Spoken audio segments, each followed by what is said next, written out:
Hello everyone. Our group will be presenting the multiracial student identity development. This group is composed of myself, Asuka Nosaka, Muna Omer, John Heisel, Madeline Lopez, Miley Boglin, and Chelsea Hapner. For the outline, I will be covering a brief history of mixed race development and identities in the United States. We'll be looking at some approaches to mixed race development, really focusing on Renn's ecological theory of mixed race development. We'll also explore some research and applications, followed by a conclusion and, of course, our reference page. Before we get into the history, I did want to just list some common terminology that might be used throughout the presentation. So mixed race, multiracial, biracial, mixed heritage, those are some terms you might hear. So in the United States, sexual unions and relationships between different races has pretty much been the foundation of this country's development. It occurred during colonization between native indigenous populations and Europeans. During slavery, blacks were developing and having relationships with natives as well as white communities. When the United States expanded west during the 19th century and of course took over some of Mexico's territory, there was a large amount of interracial mixing between Asian as well as Latino communities. And so it's safe to say that the development of our country has really been through the mixing of races here in the United States. Many parts of the world have recognized mixed race entities through history, but this is not necessarily the case in the United States, even though the previous slide has shown that mixing has been happening throughout this nation's history. In the 1700s to 1989, there were many rules and laws that barred mixed race identities in unions because of the desire for white communities to maintain power and privilege over other racial backgrounds. This concept of the hypodescent or one-drop rule was established. This law classified mixed race children under their subordinate of color background and really gained momentum during slavery because white slave owners had to come up with ways to justify their offspring with black slaves to stay in slavery. So these slave owners did not want their, mixed race children to gain any rights to the land or hold any privileges. So the one-drop rule established that mixed did not equal white, and only those who are racially pure can hold these spaces of privilege. Even if someone had 1/18 black quote-unquote blood, they would be seen as black. And that's the racial category that they were stuck in and influenced the way the United States saw race up until pretty much the 1960s to 1980s. The ideology of the one-drop rule continued to influence the U.S.'s view on race up till the 1960s. At this point, the concept of racial purity created laws that deemed mixed-race marriages as illegal in many states. The Loving versus Virginia court case in 1967 was monumental in mixed-race identity development because it legalized the unions of mixed-race marriages on a federal level. The picture provided is of Mildred and Richard Loving. Even though Loving versus Virginia legalized mixed-race marriages, rules of hypodescence continue to apply towards the classification of mixed-race children in the United States. Up until 1989, mixed-race children were assigned to their racial identity of the minority or of color parent. Another major event that has helped push for the recognition of multiracial identities and numbers was the 2000 census. This was the first time in U.S. history that had an option for mixed-race people to identify with more than one racial category. It was reported that almost 7 million people identified as mixed race during this one census. These are just some major events in history that helped shape where mixed race identity is today. Much of our nation's history has categorized mixed race people into a monoracial or singular category. And it was only recently that mixed race people were able to be recognized and self-identify as such. And this is shown in how recent many of our theories regarding mixed race development are. And these theories will be explored in upcoming slides by my classmates. And this is Chelsea, and I'm going to be covering the approaches of multiracial development. Earlier theorists believed that development would end in a marginal personality. Multiracial individuals are often characterized as confused, distraught, and unable to fit anywhere in the American racial landscape. Furthermore, development of these individuals was viewed as an internal conflict and not something that was influenced by the environment.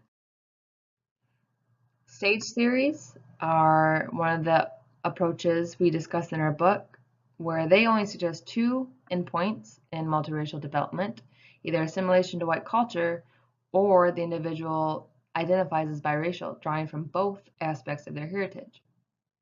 Several of these theories incorporated an immersion-like stage, strong emotional content, and greater self-awareness and self-appreciation were very often the endpoints. Criticisms on these theories are that they work best with monoracial individuals because multiracial development is much more complex and has a lot more pieces at play. Here are some examples for your reference. See, there's a variation of stages, but the endpoints all resound what I just said.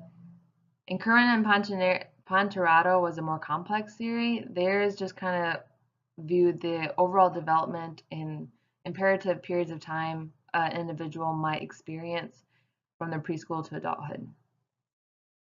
Typology approaches are next. These focus on the various identity choices that mixed race individuals might make. And furthermore, they support that integrated multiracial identity is not the only healthy option, whereas stage theories only suggested either white assimilation or acknowledge the fact that you're biracial and you draw from both. Typology approaches suggest that there's a lot of options in between, and even though you're biracial, you might only identify with one. Criticisms of these theories of Cortés and Daniel are that they were not based on reliable nor necessarily true data, and neither one of them examined the factors that influence an individual when they are choosing their identity. Next, we have ecological approaches. These approaches acknowledge that identity changes can be expected through changing social and environmental influences over time. This theorist identified 8 factors that influence identity. They are here for your reference, but some of them are physical appearance, political awareness, racial heritage, and spirituality. Criticisms of this particular theory are that it relied on qualitative measures, it had no follow-up, and it took in no consideration of various identities an individual might choose. Next up is Root.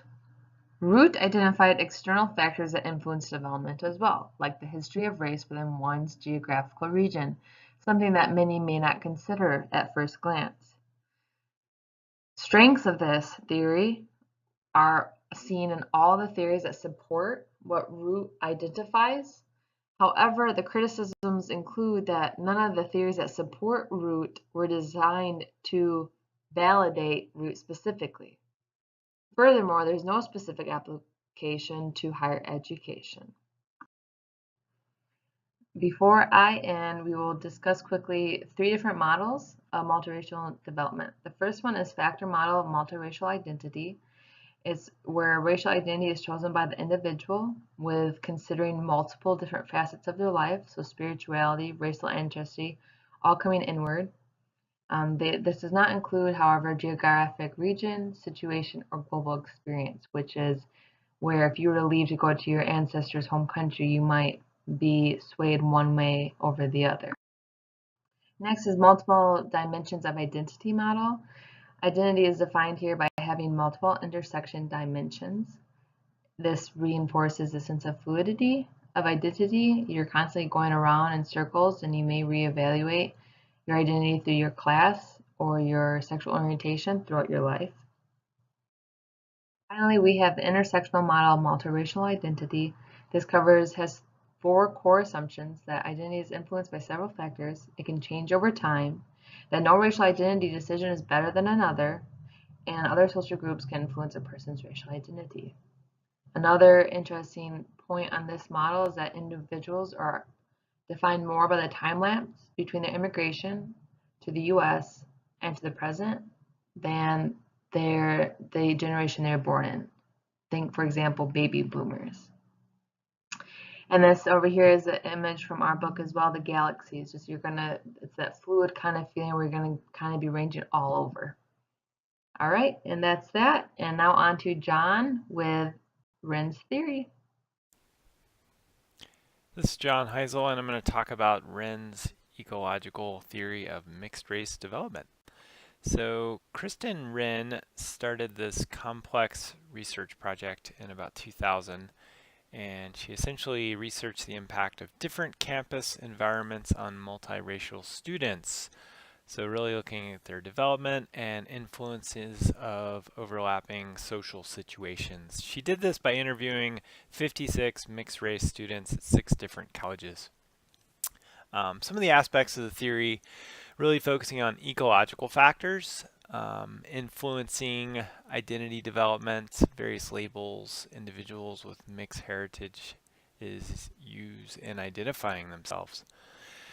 So thinking some of these ecological influences, really thinking about the importance of peer culture in space on multi-racial identity development, basically like who you're around and where you go to school was a big part of her study. For biracial individuals, she also drew from Bronfenbrenner's model, which applied some of these aspects that included family background and heritage, extent of cultural knowledge, degree of experience with individuals of one's own heritage and other cultural backgrounds, and physical appearance. So pulling in all these aspects, Renn basically decided that the key to development is the increasing complexity of interactive processes that the individuals engage. So basically, like the more complex the location is, the more they will develop. So for example, a college where students have many options for basic multiracial students to just make sense of their race and understand the world around them. So with that in mind, she looked at college settings influencing identity of mixed race students through a couple different variables. So basically microsystems encouraging face-to-face interactions. She also looked at mesosystems, which are essentially the point where social microsystems merge, and looking at those of campus culture. As well, she looked at the exosystem, so that's what's affecting students' awareness of their racial identity, so outside of the system, and as well looking at just general aspects of the macro system, like the larger system, that were influential in students' development. So really looking at a social science perspective, looking at all different aspects of multiracial students' development. So it was also revealed for a mixed race student that a single identity, such as a race, being white, Latino, etc., may not be desirable or possible. And the classic example is a student that goes to enroll in their college and they get an application that only allows them to enter one race. So they don't have the ability to identify as multiracial. So definitely an issue here. As well, Renn's fluid and non-exclusive identity patterns came up. I'll just go through those really quick. with monoracial, basically like one race. Close to half identified in this, and they typically chose their non-dominant ancestry.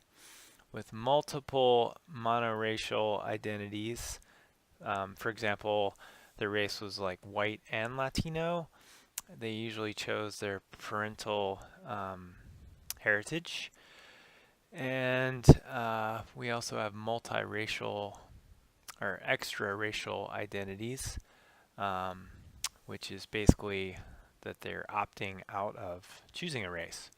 There was also an example of situational identities where over half of them chose that depended on the context. So some complexity there. Just real quick on this slide, this is looking at roots, which actually Maria Root is another theorist, and she researched that factors that affected the choice of racial and ethnic identity in multiracial people. So came up with this chart. So some of these factors including like location, family, traits, etc. So lots of research there about ecological approach to multiracial identity.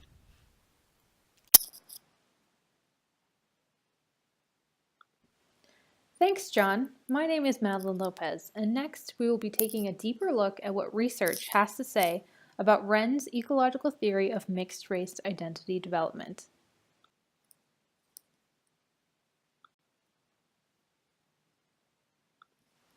Renn herself found some interesting trends in her 2004 study in relation to how students identified with the 5 identity patterns she listed: monoracial, multiple monoracial, multiracial, extraracial, and situational.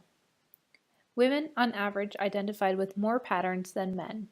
Women identified with 3.03 out of the 5, and men 2.10 out of the 5.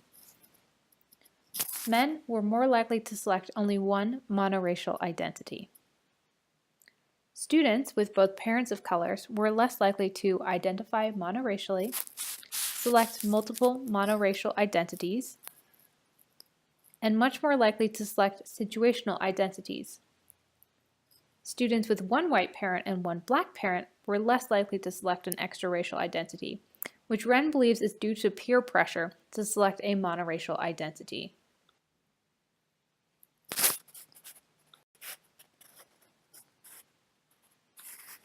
Other researchers have come to conclusions supportive of Renn's ecological theory of mixed-race identity development. Wallace, in a 2001 study, found that many mixed-race students identify more than one way. 14 out of the 15 high school and college students studied identified themselves by at least 2 labels. However, a study that same year by Kilson found the opposite. Miville et al. In 2005 had most participants identifying both a private multiracial identity and a public identity, more monoracial. These were often adapted to social surroundings and the expectations of others. This conclusion is similar to what Renn suggested in her ecological theory.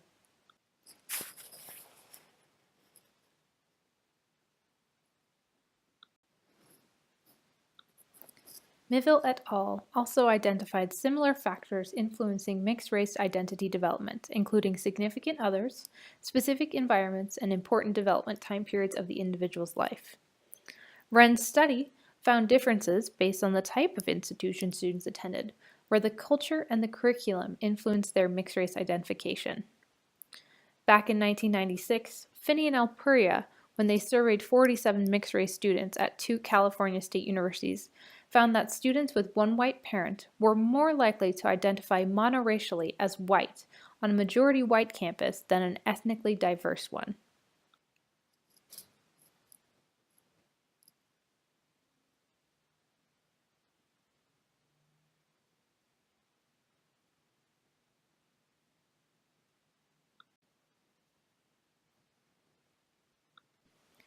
Many studies have echoed the conclusion that college is both a challenging and important time for the multiracial identity development of individuals. In 1996, Twine found that the political racial environment of UC Berkeley at the time pressured multiracial students of Black ancestry to maintain Black identity and solidarity. Korgen, in 1998, identified the same pressure to choose between Black and white identities for multiracial students of Black ancestry that were interviewed. Brown, in a 2001 study, drew how lacking identification options for students upon applying to university meant they were recruited by monoracial groups on campus, where some felt at home, but others felt forced to choose between their conflicting identities.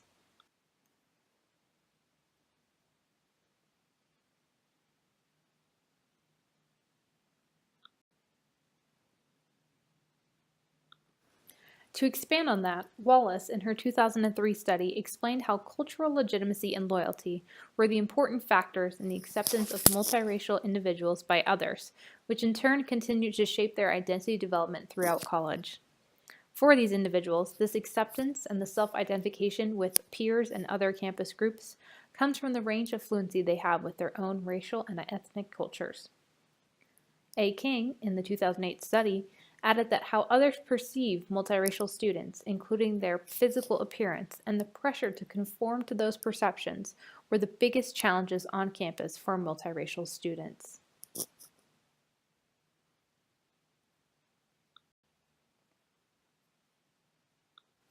However, going to college for mixed-race students is not all about the challenges. There are also opportunities for their identity development. In 2001, Brown did find that college experiences helped multiracial students to reflect on their own racial and ethnic identities. They reported graduating feeling more certain or aware of who they were. Several studies have also highlighted the importance of providing a space for mixed-race students to get together, explore their identities, and the experiences they have being mixed-race individuals on a college campus. Renn said herself in her 2003 publication on page 400, "The ability to move freely between and among academic and social microsystem enhanced students' degrees of exploration of multiple identity patterns, including the option not to identify along racial lines." Thank you very much. On to Miley with applications of mixed-race identities development theory.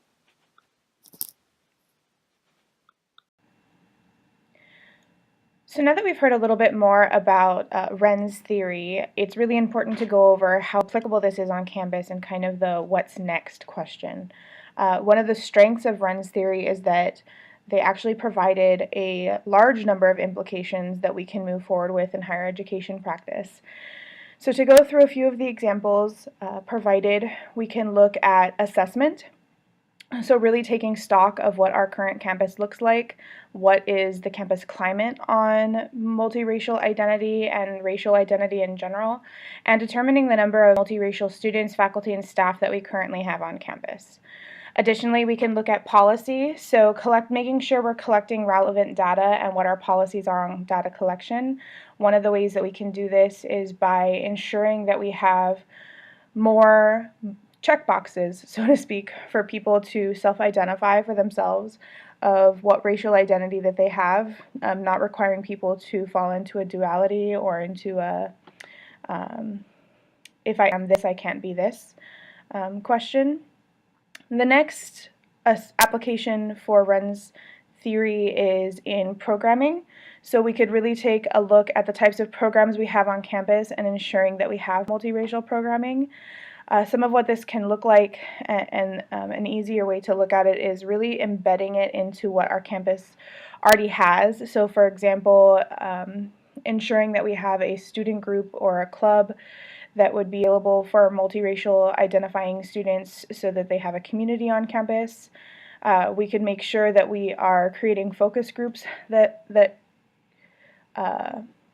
pull from a multiracial identifying group to ensure that they have some voice on campus and in policy change and in programming. And we can also ensure that we have event programming that is available for multiracial identifying students. So for example, if we just finished Black History Month, one of the things that could have been done would be to ensure that we had mixed race or multiracial speakers or programming that was on campus that allowed students who may be identified as Black but also identified as multiracial, to have some visibility on campus during that month. Next, we can move on to structural diversity. So really ensuring that there's visibility on campus, and that you're allowing these students, faculty, and staff to have voice. One of the ways that we can do this is ensure that we are hiring a diverse population for our faculty and staff and making sure that they are visible for our students, and in turn creating curriculum for multiracial identifying students, so making sure that we're building it into what we're teaching in our social science classes, visibility for students in the sciences, and kind of going along with that is ensuring that we have dynamic group discussions where students can discuss their identities in general, which allows a platform for multiracial identifying students to discuss. And then just encourage boundary crossing, so encouraging students to collaborate and talk to each other and move outside their comfort zones and kind of learn from each other. So it's really important to ensure that overall that students have visibility and voice on campus and that they're able to identify how they choose. Hi, my name is Muna. I will be doing the conclusion and future directions section. As mentioned in the book, mixed race identities tend to be fluid, meaning that depending on the surrounding and the environment that they encounter, they tend to change or adapt to that surrounding. And some of the perception of mixed race identities is that they do not conform to regular or traditional understanding of racial background. This this basically means that it could be physical. Multiracial students or individuals can look different than monoracial individuals, so it's harder for people to identify them as just being one particular type of race or identity. Some of the things that could be done to support multiracial students are awareness. Higher education practitioners need to make everyone on campus be aware of the fact that it's not just monoracial students attending a particular campus and creating resources for multiracial students to have something that they feel belong to and welcomed. And also, higher education can challenge some of the rules that pushes individuals into a particular box. For example, some of the forms that gets filled out when registering for classes and such, or registering for sports or anything in general, is that you only have about 4 choices. Either you're African American and Black, or you're white, or you're Native American, or other. It is important to diversify and expand on that, so those multiracial students can feel that they fit in and that they know that they have a box that they can check off without feeling that they're neglecting a part of who they are.